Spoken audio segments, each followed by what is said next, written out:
Assalamualaikum warahmatullahi wabarakatuh. Pada video kali ini kita akan menyimak tausiah dari Ustadz Das'ad Latifiyah. Seperti biasa langsung kita simak videonya. Alhamdulillah, alhamdulillahirabbil alamin. Wa bihi nasta'inu ala umurid dunya waddin. Asyhadu an la ilaha illallah wa asyhadu anna Muhammadan abduhu wa rasuluh.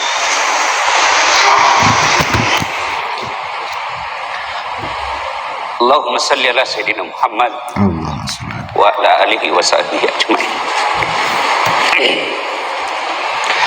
Ibu bapak, saudara-saudara sekalian yang saya hormati, ketika saya tamat SMP, SD di kampung saya, Desa Bungi, Kabupaten Pindrang, saya datang ke orang tua saya, bapak saya bilang, Pak, melok kamu sekolah agama. Saya mau sekolah agama. Saya mau sekolah di pesantren. Waktu itu, maafkan saya, Pondok Pesantren DDI Kabalangan. Pengasuhnya almarhum guru kita Abdurrahman Ambot Dale. Saat itu bapak saya menjawab, dia lepas sekolah kau nak. Dia lepas sekolah kau. Saya tidak bisa sekolahkan kamu di pesantren. Kenapa? Pesantren waktu itu jauh lebih mahal daripada sekolah umum. Di pesantren kita harus bayar biaya kos, biaya makan dan lain sebagainya. Sementara sekolah umum hanya membayar SPP dan OSIS. Waktu itu saya pengurus remaja masjid, masih saya SD. Lalu saya ngadulah saya dalam tahajud. Alhamdulillah masih SD saya sudah kenalan itu salat tahajud. Saya ngadu kepada Allah. Kalau bahasa Bugisnya mah pelebtuka. Tidak ada keluargaku orang kaya, tidak ada keluargaku pejabat. Lalu saya ngadu kepada Allah, ya Allah, kenapa kau lahirkan saya bapakku miskin? Saya tidak minta beli motor, saya tidak minta beli mobil, saya cuma mau sekolah agama. Alhamdulillah, saya malah sekolah umum, SMP di kampung, SMA 4, sarjana saya ada 2, sospol 1, sarjana syariah 1, sospol pun hampir 4 semester saya rahasiakan ke bapak saya, karena bapak saya tidak mau kalau saya sekolah politik. Dia bilang, itu politik pak, beli-beli. Saya selesai S2, S3 dan seterusnya. Apa yang membuat saya terharu? Alhamdulillah, saya bisa jadi ustadz meskipun saya tidak pernah mondok. Saya malu bicara di tempat ini. Di sini kumpulan orang-orang soleh, ada guru-guru kita.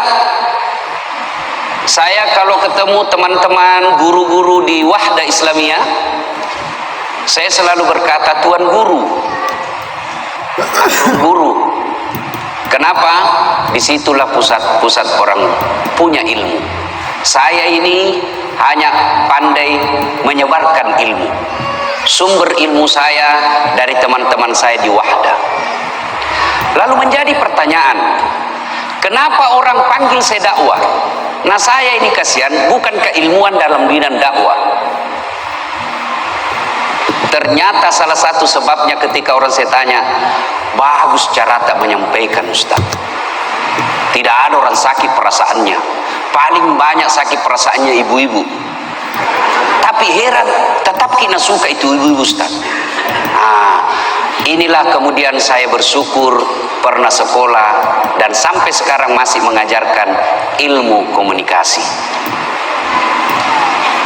Saya tidak mungkin berlebih ketika saya katakan ilmu pertama yang diajarkan Allah kepada manusia Adam alaihissalam adalah ilmu komunikasi. Kapan Ustaz? Ketika Allah mengajarkan nama-nama makhluk dan tumbuhan kepada Adam.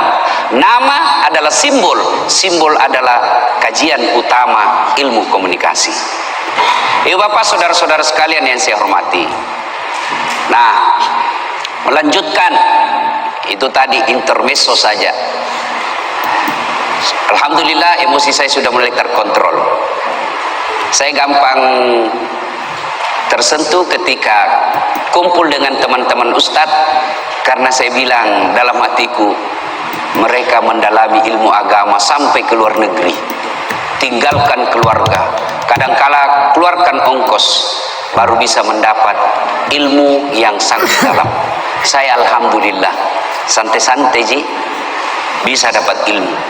Kenapa? Karena saya memang minta dari Allah Subhanahu wa Ta'ala. Cuma saya harus tahu diri bahwa ilmuku rendah sekali. Ustadz Fahrul Rosi hari ini nak kira kak barangkali basang bateku nagulai. Masya Allah. Biasa saya kalau dikasih begitu kak banyak pak ganti langsung ke bilang ada basang. Apa maksudnya? Golai capok. Ya.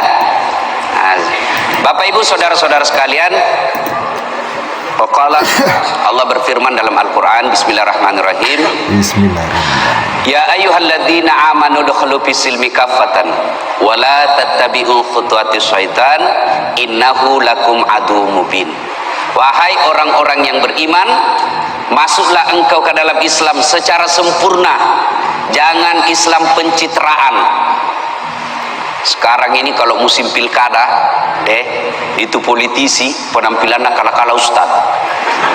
Rapat songkoknya, pakai serban, pakai gamis, nah bungkus dirinya serban putih, baru pegang tasbih besar, foto pasang baleho 4x6. Kala-kala penampilan Ustaz Dasat. Begitu disuruh imam sholat maghrib, Nabi bilang, Ustaz, paruh suaraku. Jangan Islam seperti itu, pencitraan. Dan masuklah ke dalam Islam secara benar, dan janganlah engkau ikuti langkah-langkah setan, karena sesungguhnya setan itu musuh yang nyata bagi kalian. Nah, kira-kira kalau pengajian begini Bu, ada enggak setan di tengah-tengah kita? Kira-kira ada setan Ibu? Ada. Bukan popo, bukan parakang, bukan uka-uka, tapi apa setan yang ada di tengah-tengah kita? Bentuknya handphone. Apa? Orang sudah ceramah masih menggesek. Katanya mau dengar pengajian, mau download ji. Simpan dulu HP kita. Serius kayak ini, serius, simpan dulu. Simpan dulu. Bagaimana kita mau dengar ceramah kalau kita fokus di HP? Ada juga pura-pura foto itu. Padahal dalam hatinya dia HP baru. Ada yang lebih parah, udah foto kan dulu, baru nak share di grup Tablik Akbar bersama Ustadz Dasat. Tapi itu ji bajunya nak pakai waktu di TV One.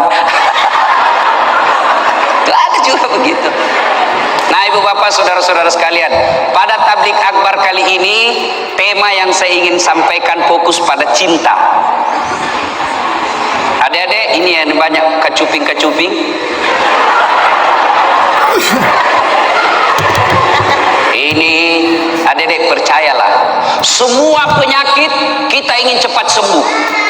Mau penyakit kusta, sakit kepala, sakit gigi, sakit utang, semua kita ingin cepat sembuh.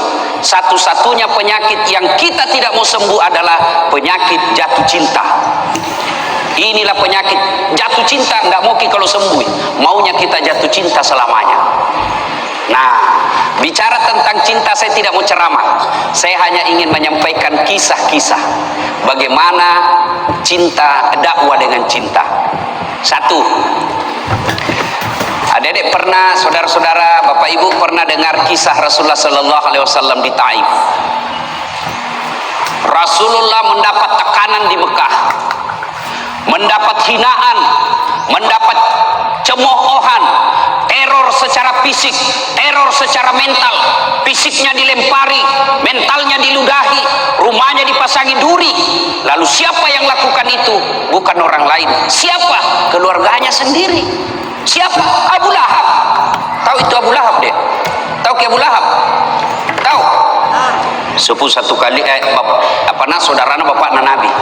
Bahasa Perancisnya Amurena Nabita. Perancis itu Pare-Pare dan sekitarnya.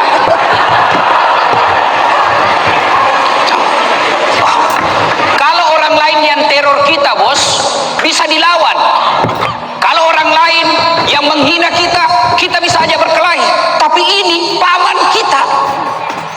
Kita berharap ketika kita yatim piatu, kita berharap ketika tidak ada lagi orang yang mampu menolong kita, ada paman, ada saudaranya bapak kita yang tokoh masyarakat di kampung itu.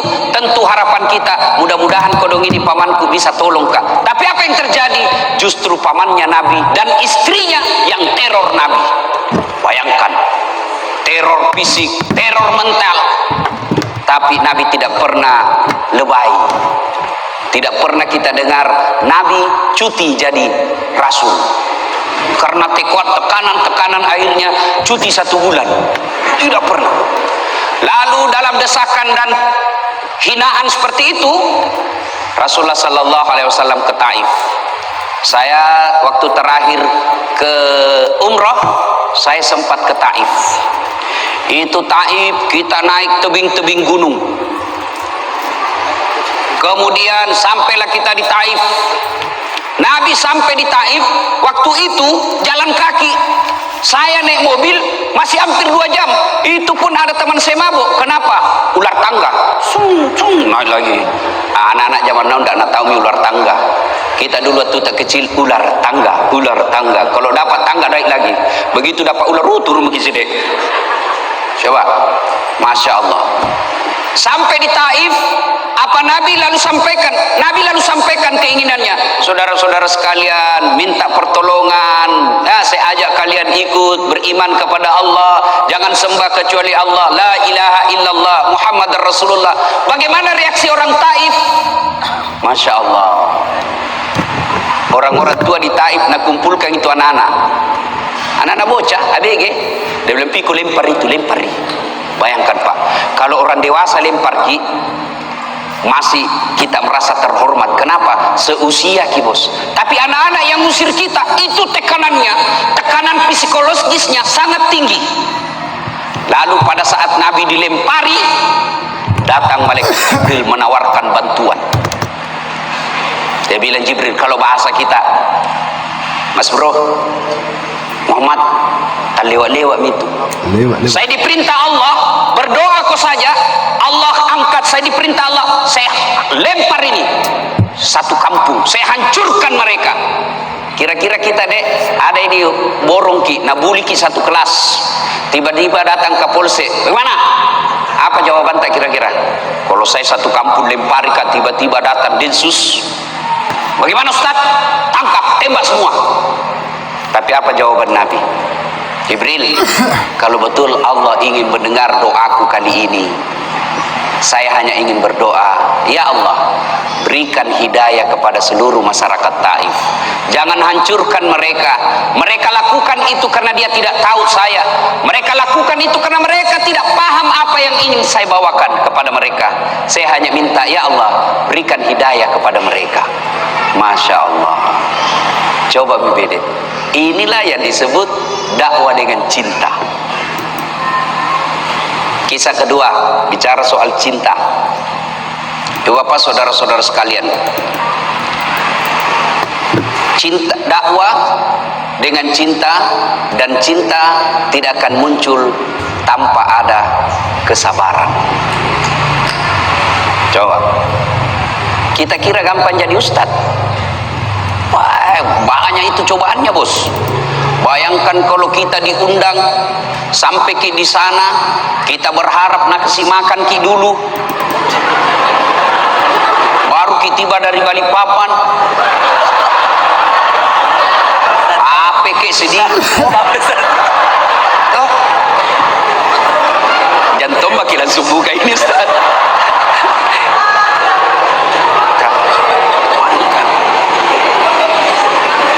Coba, tidak gampang jadi ustadz. Belum lagi saya pernah diundang ke Pulau Kijang, Sumatera, Riau, tapi pedalaman. Waktu dah telpon kak, Assalamualaikum Ustaz. Waalaikumsalam. Betul Ustaz Dasat, betul sekali. Kenapa ki? Kami ini orang Bugis yang ada di tanah Sumatera, Pulau Kijang. Oh, ringkas kisah, merenuki kasih Ustaz loma ceramah ke Kampota, Bugis. Oh, jago ini orang Bugis ini. Ya, jadi saya minta tolong jelaskan bagaimana ke sana.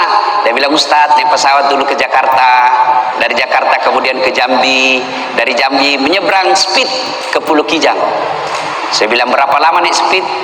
Tidak sampai 2 jam Ustadz. Pulau samanya di Kalimantan ini. Oke lah. Begitu saya sudah naik di speed, ternyata bukan speed, apa? Katinting. Itu speed itu kan yang cepat. Ini katinting. Toko. Aku bilang, mulai bak jengkel di situ, mulai bak jengkel. Sudah. Tanam mak. Astagfirullah. Saya lihat jamku 1 jam lebih. Astagfirullah.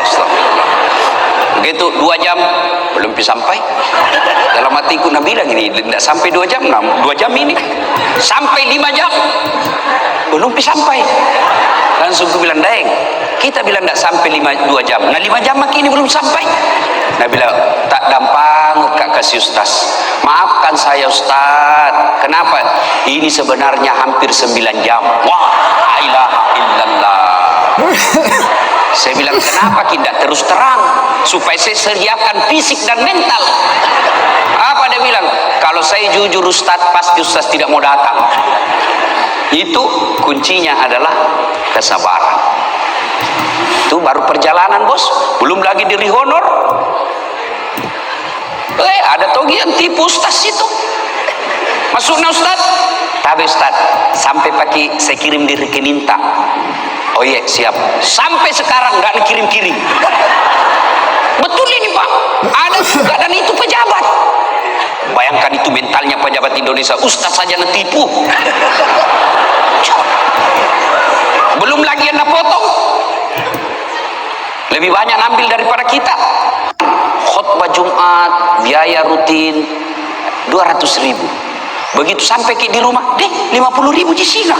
Bayangkan lebih banyak ambil dari kita. Coba bayangkan. Itu kisah-kisah perjalanan dakwah.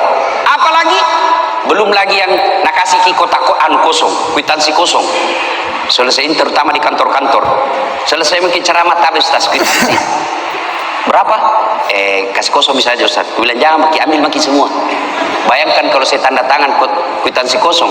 Nah kasih ke 1 juta baru nak tambahin 01. Di belakangnya 10 juta nambil. Baru nak kasih ke 1 juta 9 juta nambil. Maka saya bilang jangan bos, ambil semua. Kalau saya tanda tangan saya ikut berpartisipasi dalam kebohongan. Itu tantangan dakwah. Lalu apa yang membuat saya kemudian tenang? Saya bilang, berapa tong ini? Siapa ini? Dasat Latif. Masih banyak dosanya. Masih cinta dunia. Masih mau poligami. Kenapa kita ketawa ibu? Daripada saya bilang tidak, baru dalam hatiku iya. Munafik namanya. Mau tapi tidak berani. Itu jadi masalah. Berani apa enggak? Itu jadi masalah bos. Balik-balik bapak kalau tidak mau poligami sini. Kita masih cinta dunia, masih banyak dosa, masih ngejar-ngejar, ya sudahlah. Berapa tong? Kena kita ujian-ujian dakwah, resepnya sabar. Rasulullah sallallahu alaihi wasallam. Masya Allah. Wallahu alam. Ini kisah kedua. Saya tidak tahu sahih atau tidak. Saya itu kalau baca kisah, saya tidak lihat sahih tidaknya. Yang saya ambil adalah makna dari kisah itu. Suatu ketika Nabi pergi dakwah, pergi masjid. Tiba-tiba di atas ketinggian ada orang kafir Quraisy naludai Nabi. Kena kepalanya Nabi. Kira-kira kau anak muda, kalau diludai dari atas apa jawabanmu? Mana mau pemburu hidayah ambil batu, kurang ngajar. Baru 1 bulan kena hidayah, mencoba lagi.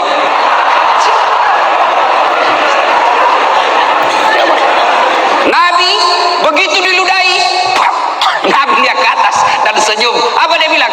Bos, salah tempat ludahmu. Kepala aku udah kena, tapi tidak apa-apa ji. Fish. Lewat lagi besok Nabi.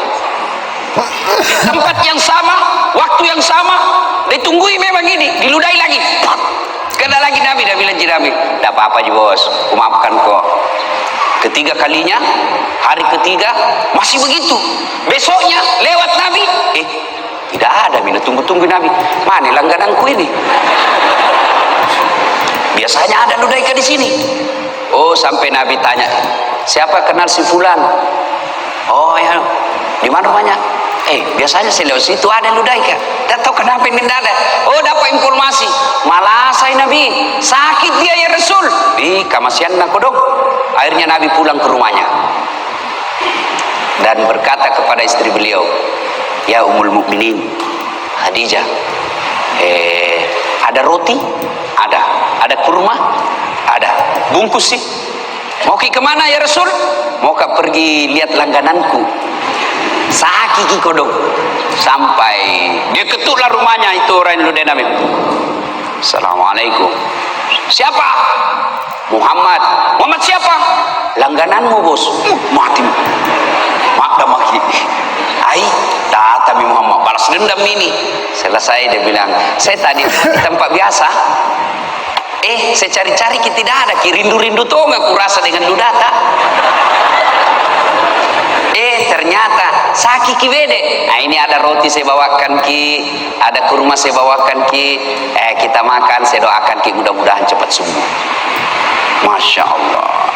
Mendengar ini, apa jawabannya ini orang tadi yang teror secara fisik dan mental Nabi? Apa dia katakan? Dia bilang, Abu Jahal saja yang sewa saya untuk teror kamu, tidak datang lihat saya sampai sekarang.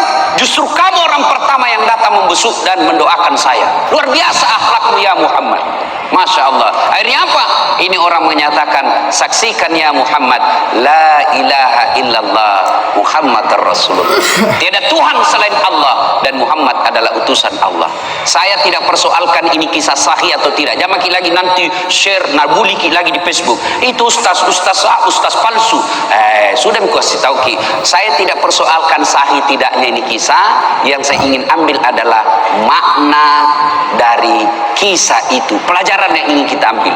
Dulu waktu saya kecil ada buku yang selalu saya baca, Kisah Berhikmah. Kita ambil hikmah dari kisah itu. Inilah cinta harus dengan kesabaran. Tidak mungkin ada cinta kalau tidak sabar. Termasuk ibu-ibu. Kalau tidak sabar menghadapi suami kita, jatuh itu cinta. Nah, mau bicara tentang cinta yang hebat, Masya Allah. Ada seorang wanita, kembali lagi. Ini saya baca kisahnya, ternyata didaifkan hadisnya. Siapa dia? Ayub alaihissalam. Ayub alaihissalam. Itu Ayub alaihissalam, adik-adik sekalian, luar biasa, alim, taat beribadah. Allah limpahkan beberapa rezeki kepada Ayub alaihissalam. Tapi hebatnya Ayub alaihissalam, kaya dermawan, kaya sogi malabo. Yang banyak di Indonesia kaya pelit, kaya seke kikirigalla paku jambatang. Pelit, bakil. Tahu orang di kampungku bilang kikiri galang paku jambatang. Apa artinya kikiri galang? Kikiri itu galang, tidak mau makan. Paku jambatan basi paku, tidak mau mempan. Itu orang pelit. Duduk maki sama-sama berharap karena dia kaya nak traktir tidak tahu, langsung saja habis tas pulang dulu. Dalam hatiku tidak tahu nak bayar kang ini. Coba, itu orang kikir. Ini Ayub alaihissalam kaya dermawan, lalu seluruh malaikat memujinya. Luar biasa Ayub alaihissalam. Malaikat ikut memujinya. Satu makhluk Allah yang cemburu. Siapa? Iblis laknatullah alaih. Nabi bilang Iblis, tunggu dulu Tuhan. Dia begitu Ayub, baik agamanya, taat beribadah, dermawan, karena dia kaya. Coba kalau dia miskin. Tak begitu. Allah berfirman, saya lebih tahu dari kau Iblis. Dia bilang tidak memang toh. Iblis dia bilang kalau begitu Tuhan, kasih saya kesempatan menggoda ini Ayub. Allah kemudian silakan, satu, jangan cabut nyawanya. Siap. Akhirnya apa? Ayub alaihissalam terbakar seluruh hartanya, kebun-kebunnya musnah, binatang-binatang ternaknya mati karena penyakit. Begitu miskin, datang iblis. Ayub masih bersikir, dibisi. Ayub, sudah mau Apalagi kau puji-puji Tuhanmu. Bayangkan ambil hartamu, jangan kau puji-puji Tuhanmu. Apalagi Tuhan apa itu Tuhanmu? Apa kata Ayub alaihissalam? Bos, yang kau banyak bicara di situ nah. Bukan begitu di hadis, bukan. Ini bahasa Ustaz. Supaya enak didengar, bos. Tuh, bayangkan kalau lapar baru serius sekali, tambah lapar orang. Tuh. Makan dulu Pak. Akhirnya apa? Apa kata Ayub? Dengar baik-baik deh. Dengar baik-baik Bu. Alhamdulillah, sempat kak kaya, sempat kak punya kebun, sempat kak punya binatang ternak. Banyaknya orang kodong sampai sekarang tidak ada kebunnya, tidak ada ternaknya. Ini harta titipan Allah. Inna lillahi wa inna ilaihi rajiun. Allah yang kasih saya di dunia, Allah ingin ambil, silakan. Yang penting lebat tombi. Nabi bilang orang Bugis, taruh meti ko pura muir rede.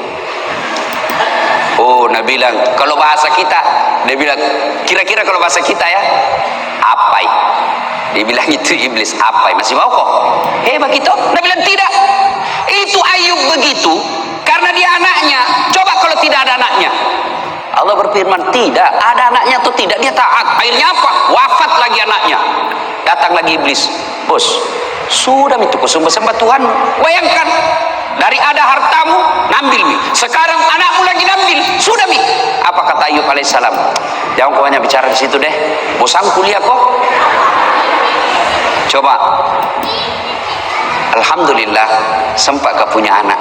Banyaknya itu orang kodong bertahun-tahun sampai tua tidak punya anak. Alhamdulillah ada anakku, setan tak kancing. Tapi dia jujur lagi sama Allah. Tidak memang Tuhan. Coba kalau dia sakit, tidak mungkin dia begitu. Allah dia bilang, saya lebih tahu sehat atau sakit. Dia tetap sabar beribadah kepadamu. Akhirnya apa? Dicoba lagi Ayub alaihissalam. Dengan apa? Penyakitnya tidak tanggung-tanggung. Seluruh anggota tubuhnya dimakan ulang. Kira-kira kalau sekarang penyakit kulit tingkat paling tinggi.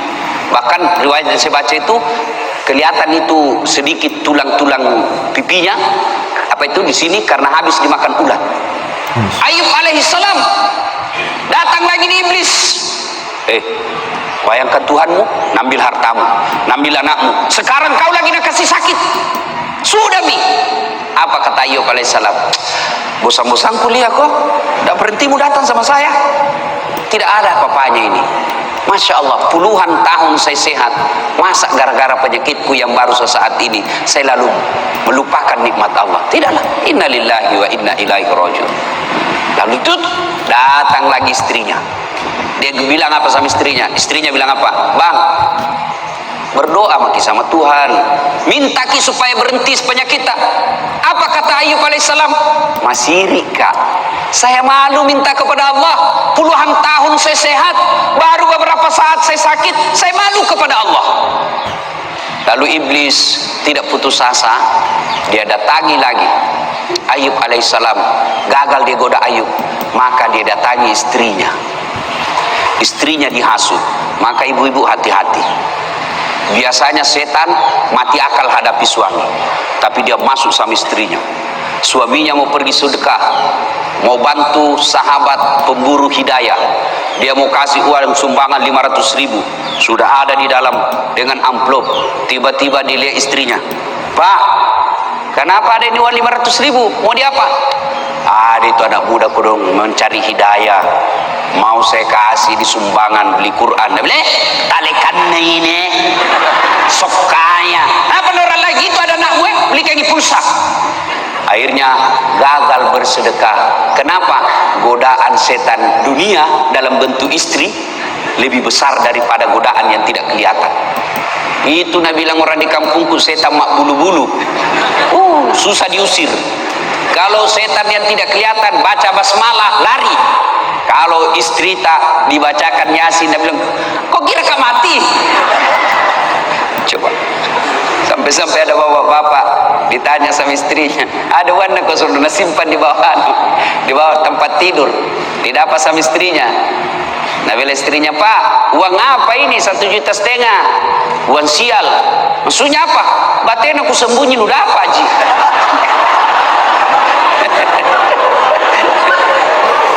begitu sini. Bapak saudara-saudara sekalian, Ayub alaihissalam kemudian setan ternyata berhasil menggoda istrinya. Apa? Istrinya berkata, "Bang, tak dampang kasih, maafkan saya. Apa boleh buat? Saya tinggalkan ki." Dia bilang Ayub alaihissalam, "Ya sudah limpah. Kalau engkau tinggalkan, silakan. Tapi pulang kau nanti suatu saat saya pukul kau 100 kali, saya cambuk." Masya Allah. Tidak sampai di situ godaan setan. Apalagi penduduk satu kampung dihasut. Dia datangi penduduk tokoh-tokoh masyarakat.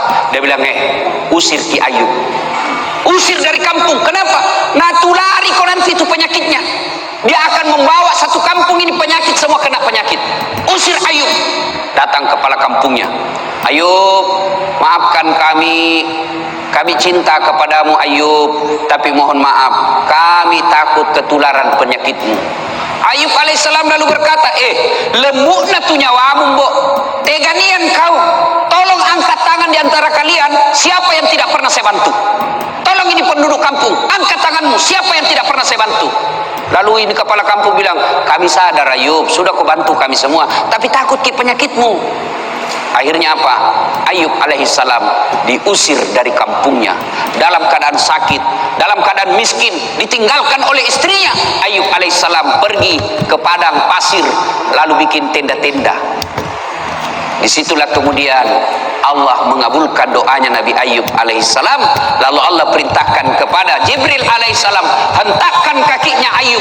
Dia hentakkan pasir, lalu keluar air, lalu ditutuplah air itu dengan pakaiannya Ayub. Lalu pakaian itu yang penuh air digosokkan ke seluruh tubuhnya, sembuh Ayub alaihissalam. Ini kekuatan kesabaran. Kalau ini dimiliki dalam dakwah, aman. Kita kira itu pergi menceramah semua orang senang? Tidak. Ada juga iblis. Iblisnya dalam bentuk apa? Penguasa yang sombong. Iblisnya dalam bentuk apa? Orang kaya yang takabur. Penguasa dalam bentuk apa? Godaan-godaan dunia. Maka solusinya adalah kesabaran. Dan kesabaran itu akan melahirkan cinta. Tanpa kesabaran tidak mungkin ada rasa cinta. Nah, aplikasinya sekarang, ayo, kalau kita cinta dalam dakwah, jangan menyalahkan dan menakut-nakuti orang. Saya tidak tahu Ustadz ini kisah sahih atau tidak, tapi saya selalu bilang, saya ambil hikmahnya saja. Suatu ketika datanglah pemuda menghadap kepada Nabi Muhammad SAW. Ya Rasulullah, saya ini tukang judi, saya ini tukang mabuk, saya pezina, apa saya boleh masuk Islam? Saya bilang, Nabi, boleh Ji, Alhamdulillah, tapi saya tukang judi, saya pemabuk, saya pezina. Saya bilang, Nabi, tidak apa-apa Ji. Satu, mau kau janji sama saya? Apa ya Rasul? Kau janji sama saya tidak pernah bohong, alias jujur kok. Dalam hatinya gampang aja. Dia sudah bilang, kenapa ini Muhammad takut saya tidak jujur, padahal saya sudah jujur, nyata-nyata saya sudah bilang saya pezina, saya sudah jujur nyata-nyata saya perampok, saya sudah jujur nyata-nyata saya tukang judi, saya pemabuk, masih dikira saya tidak jujur. Baik ya Rasul, saya jujur. Oke, syahadat anak muda ini. Setelah itu waktu demi waktu berjalan, timbul kebiasaannya lagi. Dia mau berzina, dia cewek cantik mau berzina, tiba-tiba dalam hatinya, saya sudah Islam. Nanti kalau saya ketemu Nabi, apa ku bilang kau sudah Islam? Iya. Kau berzina? Kalau saya bilang berzina, tidak enakku, Islam baru berzina. Kalau saya bilang tidak, berarti bohong kak. Akhirnya apa? Batal berzina. Selang lagi beberapa saat mau berjudi lagi, saya sudah Islam. Saya ditanya Nabi masih judi kah? Tidak enak. Kalau saya bilang tidak, bagaimana? Berarti saya bohong. Akhirnya apa? Batal lagi judi. Mau mabuk, begitu lagi, seterusnya dan seterusnya dan seterusnya. Lalu dia datang kepada Nabi, ya Muhammad, luar biasa kau ya Muhammad. Betul satu yang ku minta, tapi itu intinya. Coba kalau Nabi langsung katakan tidak boleh, pezina tidak boleh masuk Islam, maka dia tidak masuk Islam pada saat itu. Tidak. Lalu kita belajar lagi Al-Quran. Coba lihat Al-Quran ketika mengharamkan khamar, ballo, vodka, whisky, Jennifer, Donald, topi miring, apalagi itu lempox. Sekarang lempox itu yang bahaya dan murah. Sekarang ada di Makassar, ada tong komunitasnya. Apa? Komunitas pemuda bernapas dalam kaleng. Hancur juga ya anak muda ini. Lempox na campur lem tikus.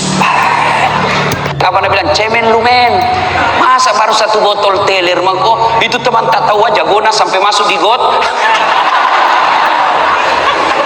Anak muda sekarang malu dibilang kampungan. Saya dulu waktu sekolah, kalau anak-anak sudah bilang, udah saat sini kau, jangan deh, saya jauh-jauh dari kampung mau ke sekolah baik-baik. Nah bilang kampungan deh ini, aku bilang biar nih bos, daripada kau dari kampungmu. Nah, coba kita lihat pelajari itu ayat tentang khamar. Ketika Allah haramkan khamar, kan tidak langsung. Pada saat itu orang-orang Arab kafir jahiliyah waktu itu bukan cuma dia minum itu khamar, dia mandi. Dia mandi itu khamar. Begitu hobinya dengan khamar. Turun ayat. Ayat pertama tentang khamar. Apa? Disentuh dulu akalnya. Khamar itu ada manfaatnya, juga ada buruknya. Tapi ketahuilah keburukannya jauh lebih besar daripada kebaikannya. Ini peringatan bagi orang-orang yang berpikir. Mulai berpikir, oh ya tahu ada baiknya, tapi lebih banyak jahat keburukannya. Akhirnya mulai jalan pikirannya. Lama-lama turun ayat kedua. La taqrabus salata wa antum sukara. Jangan kau dekati khamar ketika kau dalam keadaan mabuk.